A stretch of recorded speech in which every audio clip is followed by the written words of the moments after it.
Ang nag-iisang Di Manhwa, Tagalog Recap. Ang ating bida na si Mujin ay nakikipaglaban sa squad leader na si Chul Bo-in, at para lang niya itong nilalaro na parang bata, hanggang sa naiwasan pa niya ang isang atake habang nasa ere. Lalong nagalit si Chul Bo at sinigawan siya, hinihinging lumaban siya ng parang totoong lalaki, kaya bumaba si Mujin at binuhat ang kanyang 100 kilong espada na parang wala lang, at nang magsalpukan sila, bigla niyang hinila pabalik ang espada at hinampas ang talim ni Chul Bo ng sobrang lakas na tumilapon ang sandata nito.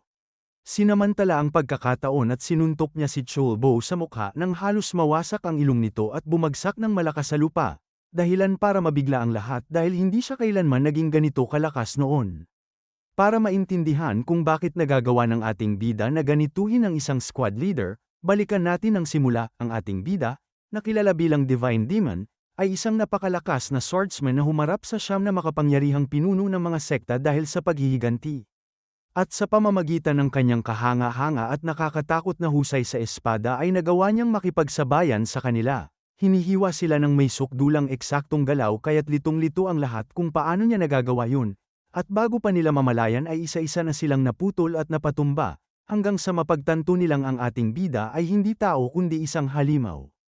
Kahit pa nang mapabagsak siya ng mga natira at maibaon ng espada sa kanyang puso ay nagawa pa rin niyang bumangon at ipadala silang lahat sa kabilang buhay, tuluyang tinatak ang kanyang pangalan bilang Divine Demon, at sa sandaling malapit na siyang mamatay ay nagbalik-tanaw ang kanyang buhay sa kanyang isipan at nakaramdam siya ng ginhawa dahil natupad niya ang kanyang misyon. Naalala niya ang panahong binubugbog siya ng 3 bata dahil isa siyang pasaway sa Murim at kung paano siya iniligtas at sinanay ng kanyang guro.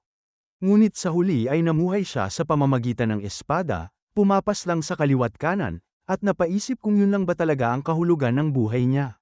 Sa sandaling yun ay naalala niya ang kanyang yumaong asawa, ang pinakamagagandang sandali ng kanyang buhay na kasama niya siya ngunit kalaunan ay naagaw sa kanya, at habang umiiyak ay tinanong niya ang sarili kung ano nga ba ang tunay na saysay ng kanyang buhay, hanggang sa tuluyan na niyang ipinikit ang kanyang mga mata sa kamatayan. Bigla niyang narinig ang samut-saring sigawan at pagrereklamo sa paligid, kaya inakala niyang nasa impyerno na siya, hanggang sa imulat niya ang kanyang mga mata at makita ang isang nakakairitang grupo na nakatayo sa harap niya at walang tigil sa pang-iinsulto.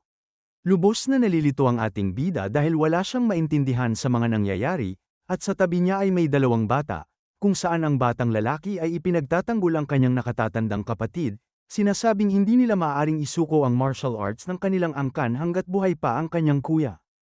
At iginiit niyang anuman ang mangyari ay dapat manatili ang martial arts na yun sa kanilang angkan, ang Flamehua Clan. Habang patuloy pang kinukwestiyon ng ating bida ang sitwasyon, iminungkahi ng pinuno ng kalaban na magkasundo na lamang sila upang mawala ang lahat ng alalahanin.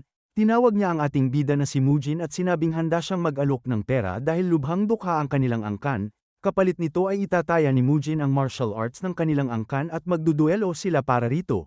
At kung sino ang manalo sa laban ay siyang kukuha ng lahat. Nabigla ang batang lalaki nang marinig ito dahil alam niyang ang kanyang nakatatandang kapatid. Ang ating bida ay ganap na walang silbi pagdating sa martial arts.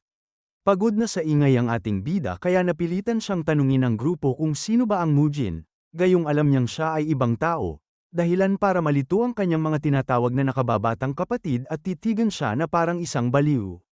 Maging ang kanyang kalaban ay napilitang tanungin kung ano ang sinabi niya, at doon niya ibinunyag na kilala siya bilang Divine Demon, ngunit napabuntong hininga lamang ang kausap niya at pabirong iminungkahi na tawagin na niya lang ang kanyang sarili bilang King of the Underworld. Lumalabas na ang nakakairita niyang kalaban ay si Chang Dabo, ang ikalawang anak ng Changhua Merchant Group, at galit na galit ang mga kapatid ni Mujin dahil pakiramdam nila ay tuluyan ng nasisiraan ng ulo ang kanilang kuya kaya kung ano-ano na ang lumalabas sa bibig niya, hanggang sa pati ang pinuno ng Changhua Merchant Group na si Bu Chuyon ay nilate ang kanilang angkan. Sinasabing tapos na ito dahil ang panganay na anak ay nasa masamang kalagayan na ng pag-iisip. Nanatiling tahimik si Mujin habang pilit niyang inuunawa kung ano talaga ang nangyayari. At dahil wala siyang sinasabi ay inakala ni Dabo na tinanggap na niya ang duelo kaya ipinaalam nitong gaganapin ang laban sa Beyond Pavilion sa susunod na buwan, sabay pinaalala na ang kasunduan ay ginawa sa ilalim ng martial arts code at hindi niya ito maaaring labagin dahil may kaakibat itong mabigat na kaparusahan. Matapos umalis ang grupo ay humarap sa kanya ang mga itinuturing niyang kapatid at tinanong kung ano ang balak niyang gawin ngayong napilitan siyang pumasok sa isang duelo.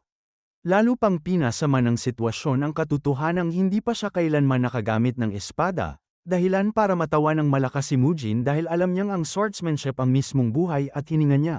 Ngunit nang subukan niyang tipunin ang kanyang aura sa pamamagitan ng pag-abot sa kanyang inner energy ay bigla niyang napagtanto na wala na ito, lubusang naglaho na parang hindi kailanman umiral, at mas lalo siyang nadismaya nang maramdaman niyang ang katawan niya ngayon ay napakahina at marupok.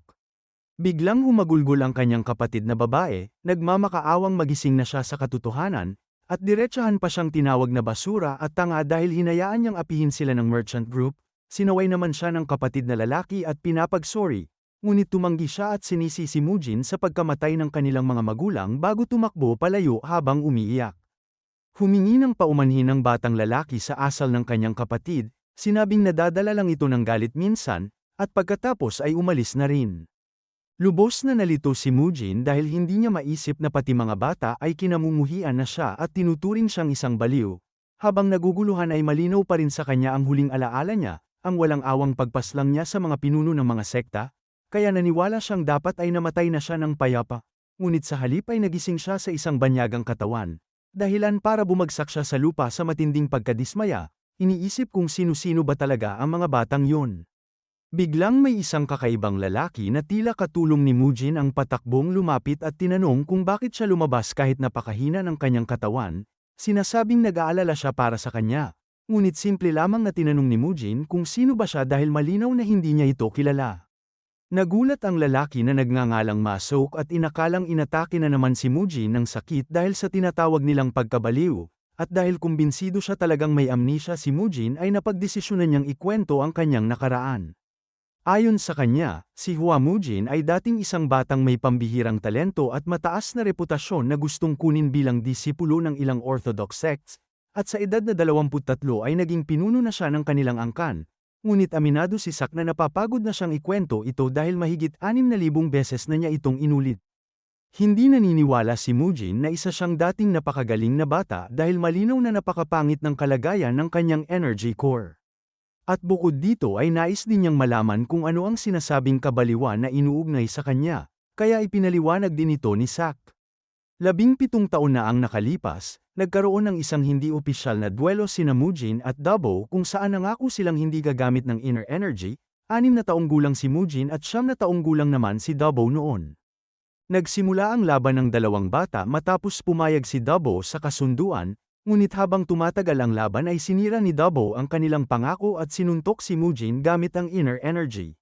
Nadismaya si Mujin at tinanong si Dabo kung bakit niya ginamit ang 7 Wounds Fist Strike gayong malinaw na nagkasundo silang suntukan lang, ngunit nilibak lamang siya ni Dabo at sinabing ang teknik na yun ay minana niya mula sa Kungdong sect at ang mga epekto nito ay hindi biro, dahil nasubukan na raw niya ito sa sarili niyang nakatatandang kapatid na mayabang at iniwan siyang nakaratay sa kama. At dahil natuwa siya sa naging resulta ay lalo siyang nasabik na makita kung ano ang mangyayari kapag ginamit ito kay Mujin.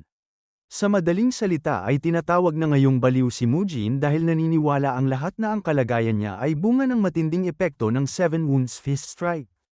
Galit na galit si Mujin dahil si Dabo ang dahilan kung bakit siya naging walang silbi, pero ngayon ay bigla pa itong humihingi ng duelo, kaya tinanong niya si Sak kung ano ang ginawa nila kay Dabo matapos siyang gawing inutil.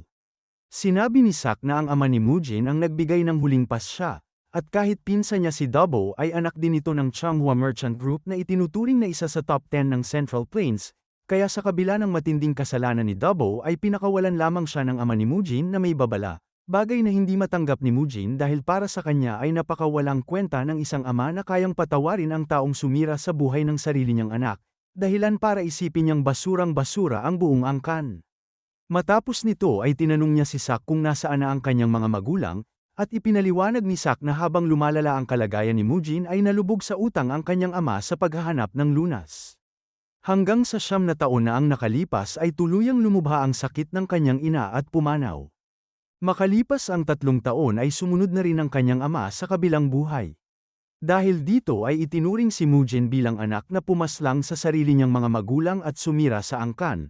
Bumagsak ang reputasyon ng kanilang pamilya at napilitan ang kanyang mga kapatid na mabuhay sa kahihiyan, hanggang sa wala nang natira kundi mga utang, 2 tapat na tagapaglingkod, at iilang martial artist, kasama ang kanyang mga nakababatang kapatid na si Hua Dojin at ang kapatid na babae na si Hua Soyun. Doon lamang napagtanto ni Mujin kung bakit sinabi ni Soyun na siya ang may kasalanan sa sinapit ng kanilang mga magulang. Nang gabing yun ay binasa ni Mujin ang mga aklat ng kasaysayan na iniwan ng orihinal na may-ari ng katawan at marami siyang natutunan, kabilang ang katotohanang 30 taon na ang lumipas mula nang talunin niya ang siyam na sekta at ngayon ay naninirahan siya sa katawan ng isang baliw na walang energy core. Kaya dahil wala siyang pagsisisi sa kanyang nakaraang buhay ay napagpasyahan niyang mamuhay bilang si Hua Mujin at tulungan ang mga batang walang magawa. Kahit batid niyang ang Changhua Merchant Group ang magiging pinakamalaking problema niya dahil sila mismo ang dahilan kung bakit naging inutil ang kanyang katawan at tuluyang nawasak ang kanilang angkan. Ang una niyang inisip ay ang paghandaan ang duelo nila ni Double na gaganapin sa susunod na buwan, at dahil alam niyang basurang-basura ang kasalukuyan niyang katawan ay napagtanto niyang kailangan niya itong buuin muli mula sa simula, kaya umupo siya upang magnilay at sinimulan muli ang lahat na parang isang baguhan. Naalala niya na noong una niyang sinubukan ang cultivation sa dati niyang buhay ay napakahirap nito, ngunit ngayon ay tila maayos ang takbo dahil sa napakalakas na likas na martial aptitude ng katawang ito, kaya pinakawalan ni Mujin ang napakalakas na enerhiya ng katawan at sinubukan itong galugarin hanggang sa sukdulan, dahilan para magliwanag ang buong silid ng gintong liwanag. Ilang sandali pa ay narinig ni Nasak at ng mga tagapaglingkod ang kanyang sigaw at paghihirap kaya dali-dali silang pumasok sa silid. At nadatnan nila siyang nakahandusay sa sahig, hanggang sa pabirong sabihin ng isa sa mga tagapaglingkod na patay na siya. Ngunit nang suriin ang pulso ni Mujin ay napagtanto nitong mas malakas ito kaysa dati. Bigla namang hinawakan ni Mujin ang tagapaglingkod at tinanong kung bakit halos hindi niya masukat ang sakit na dinaranas ng kanyang katawan dahil lamang sa pagtatangkang bumuo ng energy core, at nang maguluhan ang tagapaglingkod ay inulit niya ang tanong, nais malaman kung may espesyal bang konstitusyon ang katawan niya. Doon ibinunyag ng tagapaglingkod na taglay niya ang Heavenly Martial Body, isang pambihira at makalangit na konstitusyong pinili mismo ng langit, ngunit kasabay nito ay muling sinaklot ng matinding sakit si Mujin at doon niya tuluyang naunawaan na ang konstitusyon ng kanyang katawan ay ganap na kabaligtaran ng demonic arts, ang isang katawang hitik sa dalisay at matuwid na enerhiya ay magdurusa ng matinding sakit kapag sinubukang magsanay ng demonic cultivation. Sumigaw si Mujin sa matinding paghihirap. Nagtatanong sa sarili kung bakit sa dami ng posibleng konstitusyon ay napunta pa siya sa katawang isinumpa ng ganitong kalupit na tugma, at napagtanto niyang lalong naging delikado ang sitwasyon dahil isang buwan na lamang ang natitira bago ang duelo. Habang nakahandusay sa sakit ay tinanong niya si Sak kung sino ang dalawang lalaking nasa silid, ipinaliwanag ni Sak na ang lalaking nakaberde ay ang chief steward na si Do Baeksin at ang lalaking nakapula ay ang elder na si Jo Hwanbong. At sa sandaling marinig niya ang pangalang Joe ay may naalala siya mula sa kanyang nakaraang buhay. Ngunit dahil sa sobrang sakit ay tuluyan na siyang nawala ng malay. Kung nakaabot ka sa bandang ito ng video ay i-comment nyo na ang next, at paabutin natin ng mas higit pa sa 500 likes ang bawat video para tuloy-tuloy ang pag-upload ng kwento ni Hua Mujin. Maraming salamat sa panunood at patuloy na pagsubaybay.